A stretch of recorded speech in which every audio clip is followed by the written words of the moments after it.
Welcome back, everyone. You are enjoying another episode of Fast Facts Pharmacology Edition, brought to you by a Tale 2 hygienist in partnership with Elevate Oral Care. And now, please welcome your host, Tom Viola.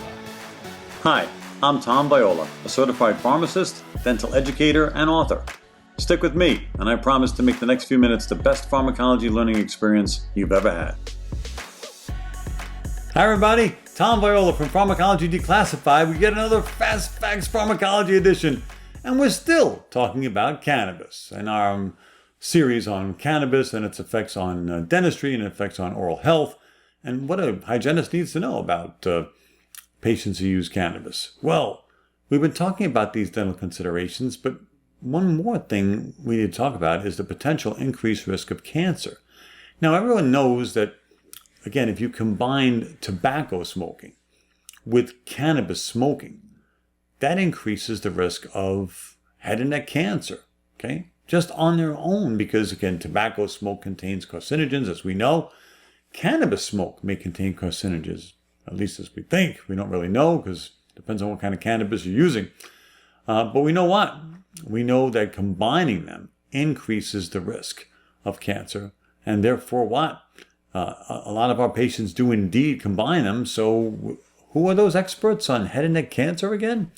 Yes, that would be hygienists, right? So there's your role, my friends, in helping your cannabis-using patient be aware of the risks associated with the use of cannabis and tobacco, if they are using tobacco. But also, you're there to guide them and look for clues for potential lesions and other hints of oral cancer.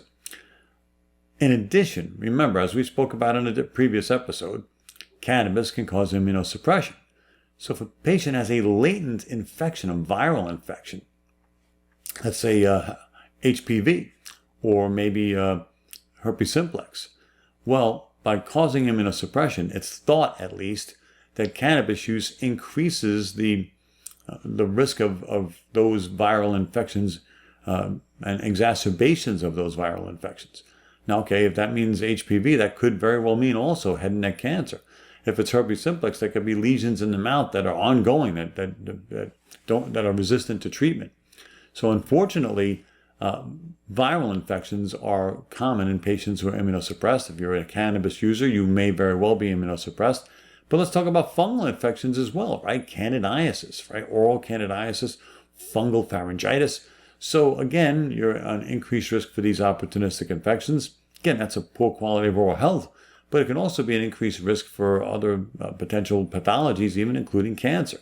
And finally, what about bacterial infection? Again, we talked about it before. We said, yeah, there's always the risk of secondary bacterial infections.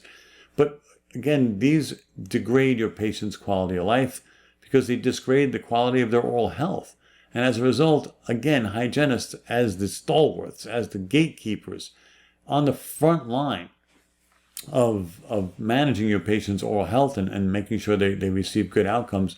This is our job as dental professionals, but your job as the hygienist to intercede to help your patient understand how the use of cannabis can be affecting both their oral health and overall health, and help them make good choices so that they're not victims ultimately of disease and cancer that may end up resulting from the use of cannabis.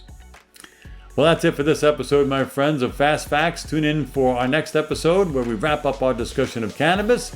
Until then, this is Tom Viola from Pharmacology Declassified, signing off. Be well. Oh, and one more thing. If you want to hear more from me, be sure to follow me on Instagram, Facebook, or visit my website at www.tomviola.com. Thank you for listening to another episode of Fast Facts Pharmacology Edition, brought to you in part by Elevate Oral Care, creators of the innovative and proven prevention-focused oral care products from Advantage Arrest Silver Diamine Fluoride to Fluoramax Sodium Fluoride Varnish. Learn more by visiting www.elevateoralcare.com and schedule your free CE staff meeting today. We'll see you next time for another Fast Fact.